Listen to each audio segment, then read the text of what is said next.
Hello, good morning to everyone. Welcome back to my channel dual cracker. जैसा कि आप सब जानते हो कि हमने अपनी एनसीईआरटी की हाईलाइट सीरीज़ स्टार्ट की हुई है 6 टू लेकर से 10 तक की, जिसमें हम पूरी एनसीईआरटी को पढ़ रहे हैं अच्छे से, और उसमें से जो भी एमसीक्यू टाइप के क्वेश्चन है वो फॉर्म होंगे, हम उसको साथ के साथ में डिस्कस करते जा रहे हैं। हम चैप्टर नंबर 5 इसका कर रहे हैं, fundamental unit of life that is cell. इसके हमने दो सीरीज़ ऑलरेडी कंप्लीट कर लिया। आज हम थर्ड सीरीज़ में अपना जो टॉपिक है वो यहाँ से स्टार्ट करेंगे, साइटोप्लाज्म से। चलिए स्टार्ट करते हैं। साइटोप्लाज्म, जब हम देखते हैं किसी पील को, अनियन के पील को या ह्यूमन चीक सेल को, तो हम देखते हैं कि जैसे ये सेल है, इसके अंदर ये काफ़ी बड़ा रीज़न है। ठीक है, बड़ा रीज़न है। इसको जो ये इस रीज़न को जो बाहर से कवर करके रखती है, ये बांध कर रखती है, तो इसको क्या बोला जाता है? Cell membrane. जैसे हमारी बॉडी के अंदर जो हमारे इंटरनल ऑर्गन्स हैं हमें दिखाई नहीं देते हैं, हमारा हार्ट है और ये सारा हमें वर्क करता हुआ नहीं दिखाई देता है, तो हमारे जो प्रोटेक्टिव एक लेयर बनी हुई है वो हमारी कौन सी? स्किन। तो इसी तरह साइटोप्लाज्म के भी बाहर में जो प्रोटेक्टिव लेयर है वो that is known as cell membrane. तो जो ये रीज़न है, इसके अंदर काफ़ी छोटे छोटे ऐसे ऐसे स्टेन से दिखाई देते हैं, तो उनको क्या बोलते हैं? साइटोप्लाज्म। ठीक है, ऐसे ऐसे स्टेन से दिखाई देते हैं, that is known as cytoplasm. Cytoplasm क्या होता है? एक फ्लूइड होता है, मतलब एक लिक्विड की तरह होता है, और ये कहाँ पाया जाता है? इस प्लाज्मा मेम्ब्रेन में। जिसको हमने सेल मेम्ब्रेन बोला है उसी को हम प्लाज्मा मेम्ब्रेन भी बोलते हैं। हम लास्ट क्लास में डिस्कस कर चुके हैं प्लाज्मा मेम्ब्रेन के बारे में, जिसको हम क्या बोलते हैं? सेमी परमिएबल मेम्ब्रेन, यानी कि जो ज़रूरी सब्सटेंस होगा उसी को अंदर आने देती है, अदरवाइज दूसरों को नहीं आने देती। It also contain many specialize cell organelles. इसके अंदर काफ़ी सेल ऑर्गेनेल्स भी प्रेजेंट होती है। Each of these cell organelles perform a specific function. ठीक है, इस साइटोप्लाज्म के यहाँ पे और भी ऑर्गेनेल्स प्रेजेंट होती है जो इनका अलग अलग अपना कोई ना कोई फंक्शन है। जो सेल ऑर्गेनेल्स हैं वो भी किसी मेम्ब्रेन से बंधी हुई होती है। ठीक है, उन ऑर्गेनेल्स के बारे में क्या होती है? एक मेम्ब्रेन होती है। जैसे प्रोकैरियोटिक्स और यूकैरियोट्स के बारे में हमने पढ़ा था। प्रोकैरियोटिक्स में क्या नहीं होती? न्यूक्लियर मेम्ब्रेन प्रेजेंट नहीं होती है, और मेम्ब्रेन बाउंड्स, इसलिए उनके अंदर मेम्ब्रेन बाउंड सेल ऑर्गेनेल्स भी प्रेजेंट नहीं होगी। और यूकैरियोट्स में ये दोनों प्रेजेंट होती हैं, मेम्ब्रेन बाउंड सेल ऑर्गेनेल्स भी प्रेजेंट होती है और न्यूक्लियर भी प्रेजेंट होता है। The significance of the membrane, जो मेम्ब्रेन है उसको हम एग्जाम्पल से करेंगे डिस्कस, दैट इज़ वायरस। जो वायरस है, वायरस में कोई भी मेम्ब्रेन प्रेजेंट नहीं होती। आपसे एमसीक्यू पूछा जाएगा क्या मेम्ब्रेन के वायरस के अंदर मेम्ब्रेन प्रेजेंट होती है, तो आप क्या दोगे? नो। हैंस इसलिए इसके अंदर कोई मेम्ब्रेन प्रेजेंट नहीं होती, तो इसलिए कोई भी ये लिविंग की तरह बिहेव नहीं करता। ये क्या होता है? एक डेड वायरस होता है, डेड होता है। लेकिन जैसे ये कब तक होता है डेड? जब तक किसी की बॉडी के अंदर ये एंटर नहीं करता। जैसे इसने किसी की बॉडी के अंदर एंटर कर लिया तो ये क्या बन जाएगा? लिविंग बन जाएगा। Use its cell machinery to multiply, और जिसके ये सेल्स हैं, जैसे हमारी बॉडी के अंदर गया तो ये अपने आप को मल्टीप्लाई, मतलब अपनी अपनी डिवीज़न स्टार्ट कर देगा, रिप्रोड्यूस करना शुरू कर देगा। जैसे अगर किसी को कोरोना वायरस हुआ तो उसके संपर्क में जितने आए उनको भी क्या हो गया? कोरोना वायरस होना शुरू कर दिया। तो इसने खुद को क्या किया? मल्टीप्लाई कर लिया। एक वायरस था, एक से काफ़ी लोगों में फैल गया। तो ये कब फैला? जब किसी की बॉडी के अंदर गया।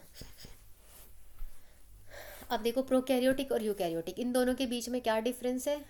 स्मॉल होते हैं, इनका साइज़ 10.6 मीटर होता है, और ये 5 to 100 माइक्रोमीटर होते हैं। इसमें न्यूक्लियर रीजन क्या होता है? Not defined, not defined. और इस ये वेल डिफाइंड होता है और surrounded by a nuclear membrane, और ये इसके सराउंडेड नहीं होता, न्यूक्लियर मेम्ब्रेन से सराउंडेड नहीं होता है। इसमें सिंगल क्रोमोजोम है, और इसमें यूकैरियोट्स में मोर देन 1 क्रोमोजोम है। इसमें मेम्ब्रेन बाउंड सेल ऑर्गेनेल जो है एब्सेंट होती है, और यूकैरियोट्स में क्या होती हैं? ये मेम्ब्रेन्स प्रेजेंट होती है। नेक्स्ट है सेल ऑर्गेनेल्स।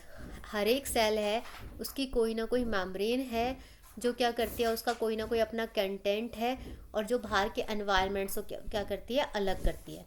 लार्ज और कॉम्प्लेक्स सेल्स प्रेजेंट होते हैं, इनके अंदर ये मल्टी सेलुलर ऑर्गेनिज्म से क्या करती है? इनको अलग करती है। और need a lot of chemical activities, और इनकी क्या होती है? काफ़ी केमिकल एक्टिविटीज़ होती हैं, क्या करते हैं? सपोर्ट करते हैं स्ट्रक्चर और फंक्शन में।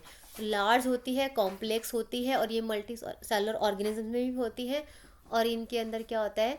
केमिकल एक्टिविटीज़ भी होती हैं और ये सपोर्ट करती है स्ट्रक्चर और फंक्शन, मतलब ये फंक्शन और स्ट्रक्चर का काम ये करती है, बनाती है, किसी का स्ट्रक्चर बनाती है, हमारे सेल का जो स्ट्रक्चर बनाती है। सेपरेट फ्रॉम ईच अदर, ये सारी एक दूसरे से एक अलग करती है, जो इनका फंक्शन है वो एक ऑर्गेनेल को दूसरे ऑर्गेनेल से अलग करता है। मतलब जो सेल ऑर्गेनेल्स काफ़ी सारी होती है, सबका कोई ना कोई फंक्शन होता है। मेम्ब्रेन बाउंड लिटिल स्ट्रक्चर होती हैं। This is one of the feature of the eukaryotic cells. ठीक है, ये यूकैरियोटिक सेल का फीचर है जो प्रोकैरियोटिक से क्या करता है, अलग करता है, कि यूकैरियोटिक के अंदर सेल ऑर्गेनेल्स प्रेजेंट होती है, but in case of prokaryotes there is no cell organelles that distinguish both. Some of these organelles are visible only with an electron microscope. We have talked about the nucleus. हम पहले से nucleus के बारे में पढ़ चुके हैं। अब कुछ एग्जाम्पल से हम डिस्कस करेंगे सेल ऑर्गेनेल्स को, जिसमें हम एंडोप्लाज्मिक रेटिकुलम, गोल्गी और लाइसोसोम, माइटोकॉन्ड्रिया और प्लास्टिड्स के बारे में पढ़ेंगे। चलिए हम स्टार्ट करते हैं एंडोप्लाज्मिक रेटिकुलम। सबसे पहले जो है एंडोप्लाज्मिक रेटिकुलम जो होती है उनका बहुत बड़ा नेटवर्क होता है, मतलब वो कनेक्टिविटी ज़्यादा रखती है, ट्यूब्स की तरह होती है, शीट्स की फॉर्म में होती है, राउंड भी हो सकती है, लंबी भी हो सकती है, वेसिकल्स की में होती है, बैग्स लाइक स्ट्रक्चर भी हो सकता है। तो जो ईआर मेम्ब्रेन है वो सिमिलर किसके थ्रू होती है, that is similar to plasma membrane. आपसे क्वेश्चन यहाँ से पुट किया जाएगा, ईआर मेम्ब्रेन किसके जैसी होती है, माइटोकॉन्ड्रिया के जैसी होती है, या फिर प्लास्टिड के जैसी होती है, या प्लाज्मा मेम्ब्रेन के जैसी होती है, या सेल वॉल के जैसी। तो that is similar to plasma membrane. और कितने टाइप्स की होती है, 2 टाइप्स की, that is RER and SER, rough and smooth. RER क्या होती है, माइक्रोस्कोप्स के अंडर देखी जा सकती है, और इसमें जो राइबोसोम्स है वो अटैच्ड, उसके जो पार्टिकल्स है उनको क्या बोला जाएगा, राइबोसोम्स का बोला जाएगा, जो उसके सरफेस से अटैच होते हैं और एक्टिव सेल्स में प्रेजेंट होते हैं और प्रोटीन का फॉर्मेशन करते हैं। The manufactured proteins are then sent to various places in the cell depending on need. ठीक है, प्रोटीन बनाएंगे और ये सेल के ऊपर डिपेंड करेगा, जितने सेल को नीड होगी उतना ही प्रोटीन जो है मैन्युफैक्चर्ड होगा। अगर किसी सेल को कम की नीड है तो कम होगा, ज़्यादा की नीड है तो ज़्यादा होगा। SER helps in manufacture of fat, ये किसके लिए होती है, फैट और लिपिड्स के लिए। ठीक है, दोनों के बीच में डिफरेंस क्या है, RER किसके लिए होगी, प्रोटीन्स के लिए, और SER किसके लिए होगी, लिपिड्स एंड फैट्स के लिए। यहाँ से MCQ जो है बनेगा दोनों के बीच में, कि प्रोटीन मैन्युफैक्चर किसके अंदर होता है, RER में होता है या SER में, तो that is in RER। Lipids और फैट्स इन SER। ठीक है, प्रोटीन्स और लिपिड जो है वो बिल्डिंग में करते हैं, सेल की मेम्ब्रेन बनाते हैं, तो इस प्रोसेस को क्या बोला जाएगा, बायोजेनेसिस। क्वेश्चन यहाँ से भी फॉर्म हो जाएगा बायोजेनेसिस के रिगार्डिंग। ठीक है, जो प्रोटीन्स और लिपिड्स किसकी फॉर्मेशन करते हैं, सेल मेम्ब्रेन की करते हैं, उसको बायोजेनेसिस बोला जाता है। और जो लिपिड्स और प्रोटीन्स की जो है फंक्शन करते हैं किसकी तरह, एंजाइम की जैसे काम करते हैं, तो या हार्मोन्स की तरह काम करते हैं। ठीक है, कुछ ऐसे काम करते हैं कुछ प्रोटीन्स और lipids. Although the ER varies greatly in appearance in different cells. ठीक है, जो अलग अलग डिफरेंट सेल में इनकी अपीयरेंस क्या होती है, अलग होती है, वेरी कर सकती है। It depends on the size and shape of the cell. It always form a network system, ये हमेशा क्या करती है, नेटवर्क सिस्टम को फॉर्म करती है। इनका जो एक फंक्शन है वो क्या काम है, ट्रांसपोर्ट ऑफ मटेरियल करना। ठीक है, साइटोप्लाज्म से या उसके न्यूक्लियस के बीच में। और दूसरा फंक्शन क्या है इसका, cytoplasmic framework. For some of the biochemical activities of the cell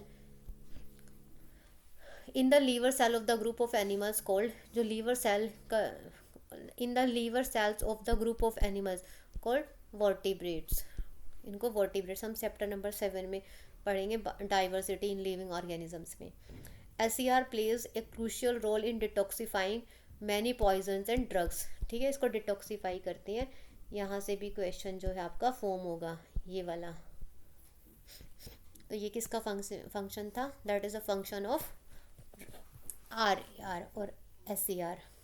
Golgi apparatus, अब गोल्गी के बारे में पढ़ेंगे। गोल्गी apparatus है जो सबसे पहले किसने किया था, डिस्कवर्ड गोल्गी ने।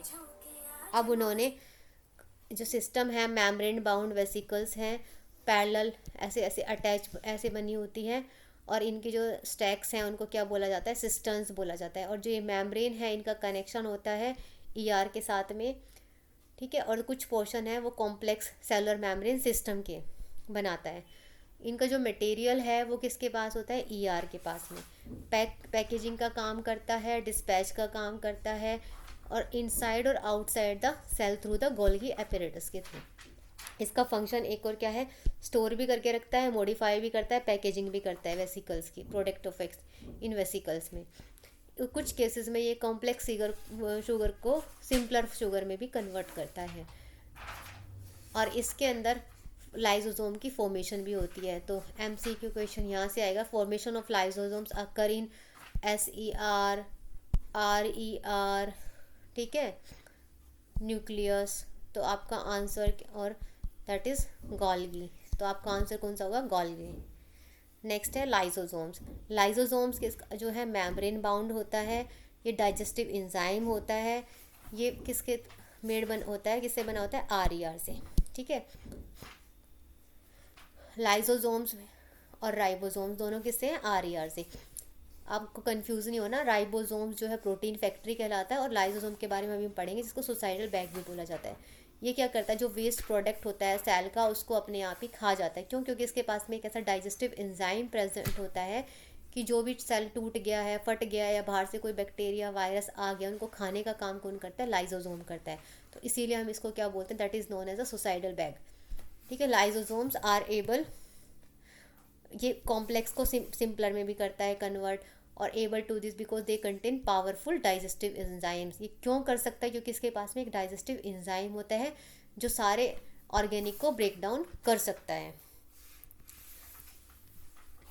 ड्यूरिंग द डिस्टर्बेंस सेलुलर का जो मेटाबॉलिज्म है, यानी कि वो ख़राब हो गया, जैसे कि सेल है वो डैमेज हो गया, लाइसोसोम बस्ट हो गई, एंजाइम जो है डाइजेस्ट करता है अपने ही सेल को, तो इसलिए इसको क्या बोला जाता है, सुसाइडल बैग। अभी हम यहीं तक डिस्कस करेंगे। नेक्स्ट क्लास में हमारे जो टॉपिक्स बच गए हैं, माइटोकॉन्ड्रिया बच गया है, प्लास्टिड बच गया है, और सेल डिवीज़न और फूड वैक्यूम, तो यह हम नेक्स्ट क्लास में डिस्कस करेंगे, जिसमें एक सीरीज़ और होगी, जिसमें हमारी 4 सीरीज़ के अंदर चैप्टर जो है हमारा फिनिश हो जाएगा, क्योंकि ये लेंथी चैप्टर था। तो यह एक क्लास और लगेगी कल की, फिर ये चैप्टर हमारा फिनिश हो जाएगा।